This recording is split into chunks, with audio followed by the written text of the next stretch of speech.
तो यार, कैसे हो सब लोग। आज हम फिजिक्स का एक ऐसा टॉपिक पढ़ने वाले हैं जो जादू जैसा लगता है। सोचो, तुम्हारे हाथ में कागज के दो हल्के टुकड़े हैं। तुमने उन्हें अपने मुंह के पास लाकर समानांतर पकड़ दा, उनके बीच थोड़ी सी जगह छोड़ ढटकर। अब अगर मैं तुमसे पूछूं कि अगर तुम उन दोनों कागज के टुकड़ों के बीच में जोर से फूंक मारोगे तो क्या होगा? ज्यादातर लोग सोचेंगे कि फूंक मारने से कागज के टुकड़े एक दूसरे से दूर चले जाएंगे, है ना? लेकिन जब तुम ऐसा असल में करते हो तो कुछ उल्टा ही होता है। वो दोनों टुकड़े दूर जाने के बजाय एक दूसरे की तरफ खींचे चले आते हैं, जैसे उनके बीच कोई अदृश्य चुंबक हो। ये कोई जादू नहीं है दोस्तों, यह शुद्ध विज्ञान है। और इसके पीछे जो हीरो है उसका नाम है बर्नौली का प्रमेय, यानी बर्नौलीज थ्योरम। यह सिद्धांत हमें बताता है कि हवा या कोई भी तरल पदार्थ जब तेजी से बहता है तो उसका दबाव कम हो जाता है। जब तुमने कागज के टुकड़ों के बीच में फूंक मारी तो वहां हवा की गति बढ़ गई। इस तेज गति वाली हवा का दबाव बाहर की शांत हवा के दबाव से कम हो गया। बाहर का ज्यादा दबाव कागज के टुकड़ों को अंदर की तरफ धकेलता है और वे एक दूसरे से चिपक जाते हैं। ये छोटा सा प्रयोग हमें डैनियल बर्नौली के दिमाग की एक शानदार झलक देता है, जिन्होंने हमें यह समझाया था। यह सिद्धांत सिर्फ कागज के टुकड़ों तक ही सीमित नहीं है, यह हमारे चारों ओर हर समय काम कर रहा होता है। तूफानी हवा में घरों की छतों का उड़ डैट जाना, क्रिकेट की गेंद का हवा में लहराना, और यहाँ तक कि विशाल हवाई जहाज का आसमान में उड़ना, इन सब के पीछे बर्नौली का यही सिद्धांत काम करता है। यह हमें सिखाता है कि तरल पदार्थ और गैसें, जिन्हें हम फ्लूइड कहते हैं, कैसे व्यवहार करते हैं जब वे गति में होते हैं।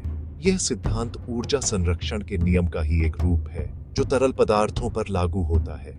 यह बताता है कि एक बहते हुए तरल की कुल ऊर्जा हमेशा स्थिर रहती है।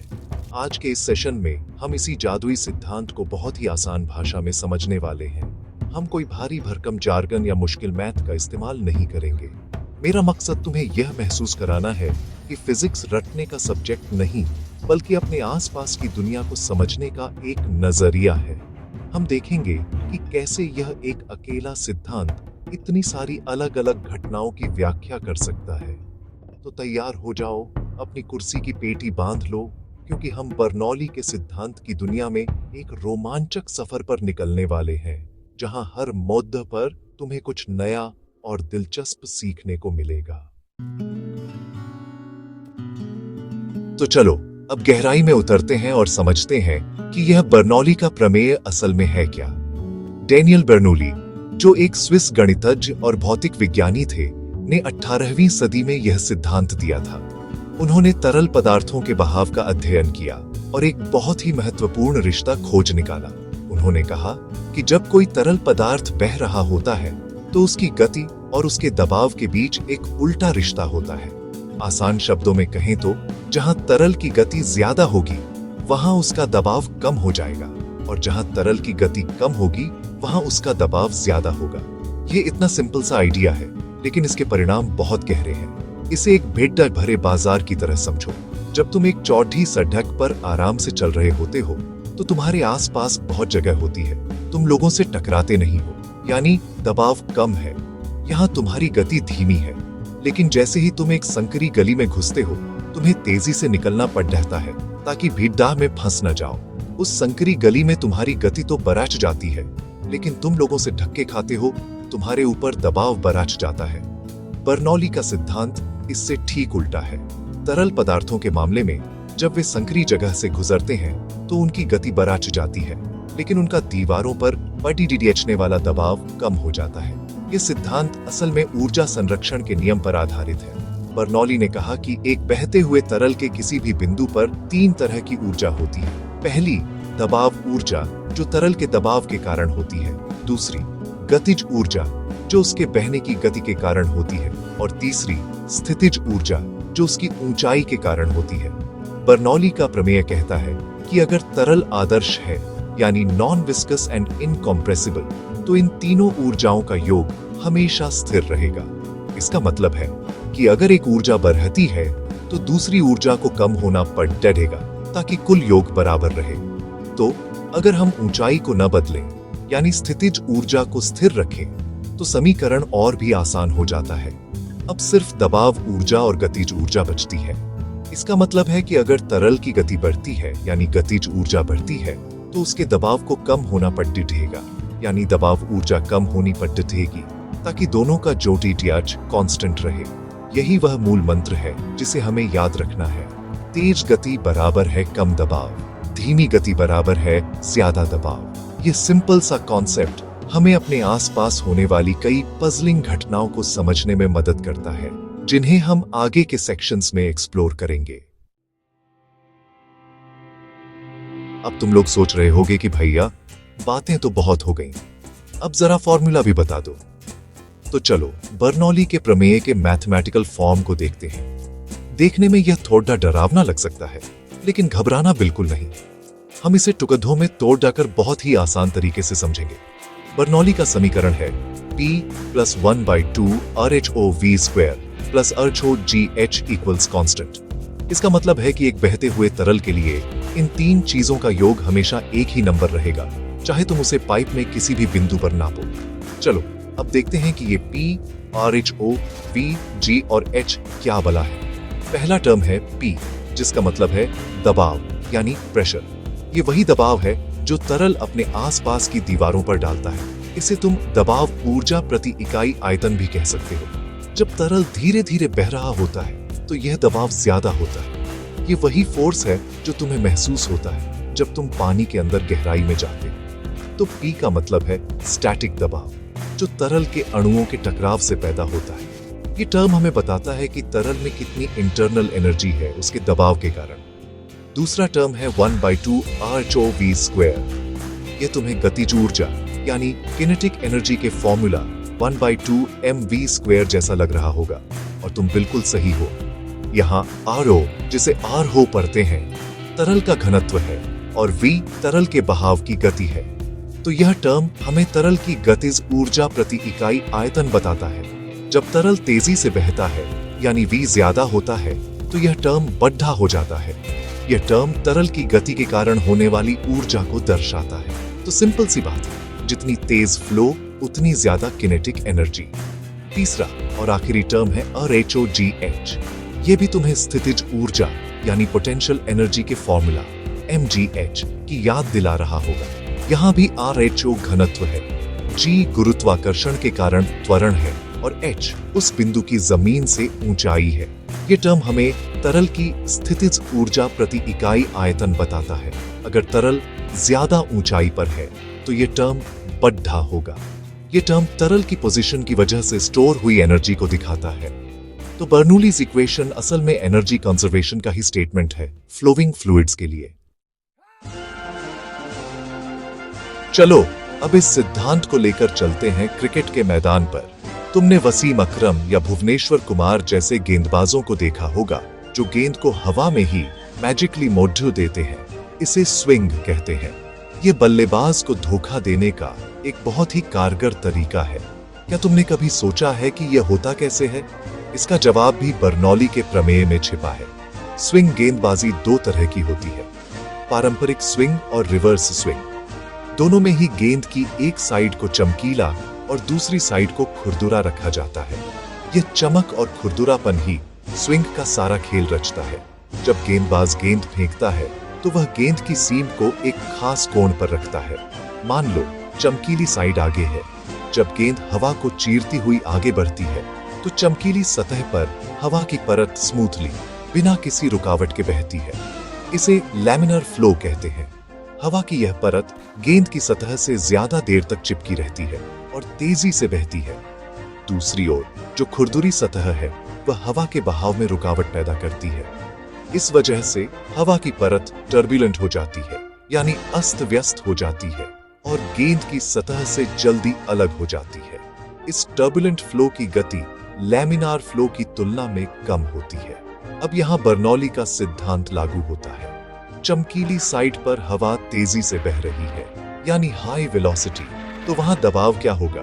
बिल्कुल सही, कम दबाव। और खुरदुरी साइड पर हवा धीरे बह रही है, यानी लो वेलोसिटी, तो वहां दबाव ज्यादा होगा। अब गेंद के एक तरफ ज्यादा दबाव है और दूसरी तरफ कम दबाव, तो प्रकृति क्या करेगी? वह संतुलन बनाने की कोशिश करेगी। ये ज्यादा दबाव वाला क्षेत्र गेंद को कम दबाव वाले क्षेत्र की तरफ धकेलेगा। इस दबाव के अंतर के कारण गेंद हवा में ही अपनी दिशा बदल लेती है और चमकीली साइड की तरफ मुड़ जाती है। इसी को आउटस्विंग या इनस्विंग कहते हैं। तो अगली बार जब तुम किसी गेंदबाज को गेंद चमकाते हुए देखो तो समझ जाना कि वह सिर्फ उसे नया जैसा दिखाने की कोशिश नहीं कर रहा, वह असल में गेंद की एक साइड को एरोडायनेमिक रूप से ज्यादा कुशल बना रहा है ताकि हवा उस पर तेजी से बह सके। गेंद की सीएम का एंगल, गेंदबाज की गति और यहाँ तक कि मौसम की नमी भी स्विंग पर असर डालती है। रिवर्स स्विंग में मामला थोड़ा उल्टा हो जाता है, जहां गेंद पुरानी होने पर खुरदरी साइड की तरफ स्विंग करती है, लेकिन अंडरलाइंग प्रिंसिपल वही रहता है, हवा की गति में अंतर पैदा करके दबाव में अंतर बनाना। ये फिजिक्स का कितना सुंदर उदाहरण है जो खेल के रोमांच को और भी बढ़ा देता है। अब हम एक ऐसा उदाहरण लेते हैं जो थोड़ा डरावना है, लेकिन बर्नौली के सिद्धांत को बहुत अच्छे से समझाता है। तुमने खबरों में सुना होगा या फिल्मों में देखा होगा कि जब बहुत तेज तूफान या आंधी आती है तो कमजोर घरों की टिन की छतें ऊपर की ओर उड़ जाती है। ज्यादातर लोग सोचते हैं कि हवा इतनी तेज होती है कि वो छत को उखाड़ कर ले जाती है। यह बात कुछ हद तक सही है, लेकिन पूरी सच्चाई नहीं है। असल में छत ऊपर की तरफ उड़ती है, उसे हवा सिर्फ धकेलती नहीं है।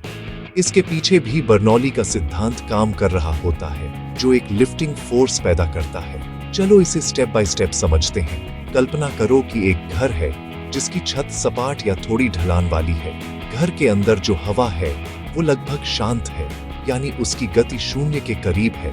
बर्नौली के सिद्धांत के अनुसार जहां गति कम होती है वहां दबाव ज्यादा होता है, तो घर के अंदर छत के नीचे हवा का दबाव ज्यादा यानी हाई प्रेशर है। अब बाहर तूफान आया हुआ है, हवा बहुत तेज गति से घर के ऊपर से बह रही है। छत के ऊपर हवा की गति बहुत ज्यादा है, तो बर्नौली का सिद्धांत यहाँ क्या कहेगा? जहाँ गति ज्यादा वहाँ दबाव कम। तो छत के ऊपर हवा का दबाव बहुत कम यानी लो प्रेशर हो जाता है। अब हमारे पास एक ऐसी स्थिति है जहाँ छत के नीचे दबाव बहुत ज्यादा है और छत के ऊपर दबाव बहुत कम है। यह ठीक हवाई जहाज के पंख जैसी स्थिति बन गई है। छत के नीचे मौजूद ज्यादा दबाव वाली हवा छत को ऊपर की ओर धकेलती है, उस कम दबाव वाले क्षेत्र की तरफ। अगर यह दबाव का अंतर इतना ज्यादा हो जाए कि वो छत के वजन और उसे पकड़े हुए कीलों या नट बोल्ट की ताकत से ज्यादा हो जाए तो छत सचमुच ऊपर की तरफ उठ जाती है। एक बार जब वह अपनी जगह से हट जाती है तो तेज हवा उसे अपने साथ उड़ाह कर ले जाती है। इसीलिए विशेषज्ञ सलाह देते हैं कि तूफान के समय घर की खिड़कियां और दरवाजे कसकर बंद कर लेने चाहिए। लेकिन कुछ लोग यह भी कहते हैं कि अगर खिड़की को थोड़ा सा खुला छोड़ दिया जाए तो घर के अंदर और बाहर के दबाव में ज्यादा अंतर नहीं बन पाता, जिससे छत के उड़ने का खतरा कम हो जाता है। हालांकि यह एक विवादास्पद सलाह है, क्योंकि खुली खिड़की से तेज हवा अंदर आकर और भी ज्यादा नुकसान कर सकती है। मुख्य बात जो हमें समझनी है वो ये है कि छत का उड़ना सिर्फ हवा के धक्के से नहीं, बल्कि छत के ऊपर और नीचे के दबाव में पैदा हुए भारी अंतर के कारण होता है, जो एक शक्तिशाली लिफ्ट फोर्स बनाता है। अब बात करते हैं उस आविष्कार की जिसने दुनिया को छोटा कर दिया, हवाई जहाज। सैकड़ों टन वजनी लोहे का एक विशाल पक्षी कैसे हवा में उड़ता है, इसका सीक्रेट भी बर्नौली के प्रमेय और न्यूटन के तीसरे नियम में छिपा है। हवाई जहाज के पंखों का डिजाइन बहुत खास होता है, जिसे एयरफॉइल कहते हैं। अगर तुम एक हवाई जहाज के पंख को साइड से देखो तो तुम पाओगे कि उसका ऊपरी हिस्सा घुमावदार होता है और निचला हिस्सा लगभग सपाट होता है। यह खास आकार ही उड़ने के लिए जरूरी लिफ्ट फोर्स पैदा करने की कुंजी है। जब हवाई जहाज रनवे पर तेजी से दौड़ता है तो हवा पंख के ऊपर और नीचे से बहना शुरू करती है।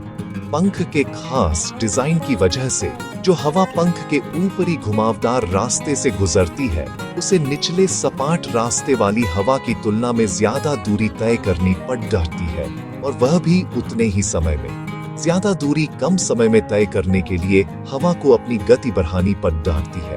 तो पंख के ऊपर हवा की गति बहुत तेज हो जाती है, वहीं पंख के नीचे हवा की गति तुलनात्मक रूप से धीमी रहती है, क्योंकि उसे कम दूरी तय करनी पड़ती है।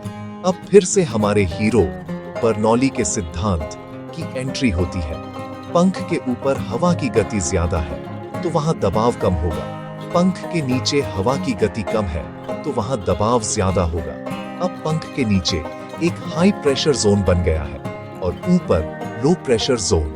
ये प्रेशर डिफरेंस यानी दबाव का अंतर एक ऊपर की ओर लगने वाला बल पैदा करता है, जिसे लिफ्ट कहते हैं। जब यह लिफ्ट फोर्स हवाई जहाज के वजन से ज्यादा हो जाता है तो हवाई जहाज जमीन छोड़-ढाकर हवा में ऊपर उठ जाता है। एक बार हवा में पहुंचने के बाद पायलट इंजन की शक्ति और पंखों के एंगल ऑफ अटैक यानी जिस कोण पर पंख हवा से टकराता है को बदलकर लिफ्ट को नियंत्रित करता है। ज्यादा लिफ्ट के लिए पायलट विमान की गति बढ़ाता है या पंख के कोण को थोड़ा ऊपर करता है ताकि हवा को और भी तेजी से ऊपर से गुजरना पड़े। ये एक शानदार इंजीनियरिंग मार्वल है जो फिजिक्स के एक फंडामेंटल प्रिंसिपल पर आधारित है। तो अगली बार जब तुम किसी हवाई जहाज को आसमान में देखो तो याद रखना कि वह सिर्फ इंजन की शक्ति से नहीं बल्कि अपने पंखों के ऊपर और नीचे बनाए गए दबाव के जादुई अंतर की वजह से उड़ रहा है। यह समझना बहुत जरूरी है कि बर्नौली का प्रमेय एक यूनिवर्सल लॉ नहीं है जो हर जगह हर हाल में लागू हो। इसकी कुछ सीमाएं हैं। यह सिद्धांत आदर्श तरल के लिए बनाया गया था, जिसकी कुछ शर्तें होती हैं। पहली शर्त यह है कि तरल को इनकम्प्रेसिबल होना चाहिए, यानी दबाव डालने पर उसका घनत्व न बदले। लिक्विड्स जैसे पानी काफी हद तक इनकम्प्रेसिबल होते हैं, लेकिन गैसेस जैसे हवा कंप्रेसिबल होती है। हालांकि कम गति पर लगभग 300 मील प्रति घंटे से कम हवा को भी इनकम्प्रेसिबल माना जा सकता है और बर्नौली का सिद्धांत काफी अच्छे से काम करता है। हवाई जहाज की टेक ऑफ स्पीड इसी रेंज में होती है। दूसरी शर्त यह है कि फ्लो को नॉन विस्कस होना चाहिए, यानी तरल में कोई आंतरिक घर्षण या चिपचिपाहट नहीं होनी चाहिए। असल दुनिया में कोई भी तरल पूरी तरह से नॉन विस्कस नहीं होता। शहद बहुत विस्कस होता है जबकि पानी कम विस्कस होता है। विस्कोसिटी ऊर्जा को गर्मी में बदल देती है, जिससे बर्नौली के समीकरण में बताई गई कुल ऊर्जा स्थिर नहीं रह पाती। इसलिए जब हम पाइप से शहद जैसा गाढ़ा तरल गुजारते हैं तो बर्नौली का सिद्धांत सटीक परिणाम नहीं देगा, क्योंकि फ्रिक्शन लॉस बहुत ज्यादा होगा। तीसरी शर्त है कि फ्लो को स्टेडी या लेमिनर होना चाहिए, यानी तरल के हर कण का पाथ प्रिडिक्टेबल हो और फ्लो अस्त व्यस्त यानी टर्बुलेंट न हो। जैसे ही फ्लो टर्बुलेंट होता है, ऊर्जा एडीज बनाने में खर्च होने लगती है और बर्नौली का समीकरण फेल हो जाता है। उदाहरण के लिए, एक वाटरफॉल या नदी में तेज बहाव वाले पत्थरों के आसपास का पानी टर्बुलेंट होता है। वहां यह सिद्धांत लगाना मुश्किल है। इसके विपरीत एक पाइप में धीमा चिकना प्रवाह लमिनार होता है, जहां यह सिद्धांत अच्छी तरह काम करता है। तो हमें कहां तुलना करनी चाहिए? इमेजिन करो कि तुम एक बगीचे में पाइप से पौधों को पानी दे रहे हो। जब तुम पाइप के मुंह को अंगूठे से दबाते हो तो अबर्टूरा छोटी हो जाती है, पानी बहुत तेज गति से दूर तक जाता है। यहाँ बर्नौली का सिद्धांत लागू होता है। एरिया कम हुआ, वेलोसिटी बढ़ गई। अब इसकी तुलना एक जाम हुए ड्रेन से करो, जहां पानी कीचड़ और कचरे की वजह से रुक रुक कर अनप्रिडिक्टेबल तरीके से बह रहा है। यहाँ फ्लो टर्बुलेंट और विस्कस इफेक्ट से भरा है, इसलिए बर्नौली का प्रमेय सटीक भविष्यवाणी नहीं कर सकता। ये जानना महत्वपूर्ण है कि कब कौन सा टूल का उपयोग करना है। बर्नौली का सिद्धांत सिर्फ बड़े बड़े हवाई जहाजों या क्रिकेट के मैदान तक ही सीमित नहीं है। ये हमारी रोजमर्रा की जिंदगी में इस्तेमाल होने वाली छोटी छोटी मशीनों में भी मौजूद है। इसका एक क्लासिक उदाहरण है पुराने जमाने की गाड़ियों में इस्तेमाल होने वाला कार्बोरेटर। कार्बोरेटर का काम इंजन में हवा और पेट्रोल का सही मिश्रण भेजना होता है। ये काम करने के लिए बर्नौली के सिद्धांत का बहुत खूबसूरती से इस्तेमाल करता है। कार्बोरेटर के अंदर एक संकरा रास्ता होता है जिसे वेंटुरी कहते हैं। जब इंजन हवा को अंदर खींचता है तो ये हवा वेंटुरी से होकर गुजरती है। वेंचुरी का रास्ता संकरा होने के कारण यहाँ हवा की गति बहुत तेज हो जाती है। अब बर्नौली का सिद्धांत हमें बताता है कि जहाँ गति ज्यादा होगी वहाँ दबाव कम होगा। तो वेंचुरी के अंदर एक लो प्रेशर जोन बन जाता है। इसी वेंचुरी के पास पेट्रोल की एक छोटी सी नली खुली होती है जो पेट्रोल टैंक से जुड़ी होती है। पेट्रोल टैंक में वायुमंडलीय दबाव होता है जो वेंचुरी के अंदर बने कम दबाव से कहीं ज्यादा होता है। ये दबाव का अंतर जादू करता है। पेट्रोल टैंक का ज्यादा दबाव पेट्रोल को नोजल से बाहर धकेलता है, ठीक उसी तरह जैसे तुम स्ट्रॉ से जूस पीते हो। तुम मुंह में लो प्रेशर बनाते हो और बाहर का एटमॉस्फेरिक प्रेशर जूस को स्ट्रॉ में ऊपर धकेल देता है। ठीक वैसे ही वेंचुरी का लो प्रेशर पेट्रोल को बारीक फुहार के रूप में हवा में खींच लेता है। यह पेट्रोल और हवा का मिश्रण फिर इंजन के सिलेंडर में जाता है और जलता है, जिससे गाड़ी को शक्ति मिलती है। यह कितना सिंपल और इफेक्टिव मैकेनिज्म है जो पूरी तरह से प्रेशर डिफरेंस पर काम करता है। इसी सिद्धांत पर परफ्यूम स्प्रेयर या पेंट स्प्रेयर भी काम करता है। जब तुम स्प्रे पंप के पिस्टन को दबाते हो तो तुम हवा की एक तेज धारा नोजल के ऊपर से गुजारते हो। यह तेज हवा नोजल के मुंह पर कम दबाव का क्षेत्र बनाती है। बोतल के अंदर मौजूद तरल, चाहे वो परफ्यूम हो या पेंट, पर सामान्य वायुमंडलीय दबाव लग रहा होता है। यह ज्यादा दबाव तरल को ट्यूब में ऊपर धकेलता है और नोजल के मुंह तक ले आता है। वहां तेज हवा उसे छोटी छोटी बूंदों में तोड़कर एक स्प्रे के रूप में बाहर फेंक देती है। तो अगली बार जब तुम डीओ स्प्रे करो तो याद रखना कि तुम डेनियल बर्नौली को धन्यवाद दे रहे हो।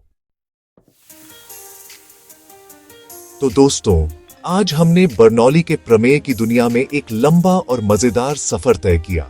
हमने कागज के टुकड़ों के साधारण से जादू से शुरुआत की और हवाई जहाज उड़ाने जैसी जटिल टेक्नोलॉजी तक पहुंचे। हमने देखा कि कैसे फिजिक्स का एक अकेला सिद्धांत, जहां गति ज्यादा वहां दबाव कम, हमारे आसपास की कितनी सारी घटनाओं की व्याख्या कर सकता है। यह सिद्धांत हमें बताता है कि कुदरत ऊर्जा संरक्षण के नियम का पालन करती है, यहां तक कि बहते हुए तरल पदार्थों में भी। यह हमें सिखाता है कि दबाव ऊर्जा, गतिज ऊर्जा और स्थितिज ऊर्जा एक दूसरे में बदल सकती है, लेकिन इनका कुल योग हमेशा स्थिर रहता है। हमने देखा कि यह सिद्धांत सिर्फ किताबों तक ही सीमित नहीं है। ये क्रिकेट के मैदान पर गेंद को स्विंग कराने में मदद करता है, जिससे खेल और भी रोमांचक हो जाता है। ये हमें यह समझने में मदद करता है कि तूफानों में हमें अपने घरों की सुरक्षा कैसे करनी चाहिए, क्योंकि छतें सिर्फ हवा के धक्के से नहीं बल्कि दबाव के अंतर से उड़ती हैं। इसने हमें पंख दिए हैं। सचमुच हवाई जहाज के एयरफॉइल का डिजाइन इसी सिद्धांत पर आधारित है, जिसने मानव जाति को आसमान में उड़ने की क्षमता दी है और दुनिया भर की यात्रा को संभव बनाया है। इसके अलावा हमने यह भी देखा कि कार्बोरेटर और स्प्रे पंप जैसी छोटी छोटी रोजमर्रा की टेक्नोलॉजी भी इसी फंडामेंटल प्रिंसिपल पर काम करती है। ये हमें दिखाता है कि विज्ञान हमारे जीवन में कितनी गहराई तक समाया हुआ है, भले ही हम उस पर ध्यान न दें। बर्नौली का प्रमेय फ्लूइड डायनामिक्स के क्षेत्र में एक कॉर्नरस्टोन है, एक आधारशिला है जिस पर मॉडर्न इंजीनियरिंग की कई इमारतें खड़ी हैं। ये हमें सिखाता है कि दुनिया प्रेडिक्टेबल नियमों के अनुसार चलती है, और अगर हम उन नियमों को समझ लें तो हम अविश्वसनीय चीजें कर सकते हैं। तो आज के सेशन का टेक अवे क्या है? बर्नौली का प्रमेय कोई डरावना फॉर्मूला नहीं है, बल्कि दुनिया को देखने का एक लेंस है। ये हमें सिखाता है कि ऑब्जर्व करो, सवाल पूछो और चीजों के काम करने के पीछे के क्यों को समझने की कोशिश करो। फिजिक्स रटने का नहीं, महसूस करने का सब्जेक्ट है। मुझे उम्मीद है कि आज तुम्हें यह महसूस हुआ होगा और बर्नौली का सिद्धांत तुम्हारे लिए हमेशा के लिए आसान हो गया होगा। पढ़ते रहो, सीखते रहो और अपने आसपास की दुनिया में फिजिक्स को खोजते रहो। जय हिंद।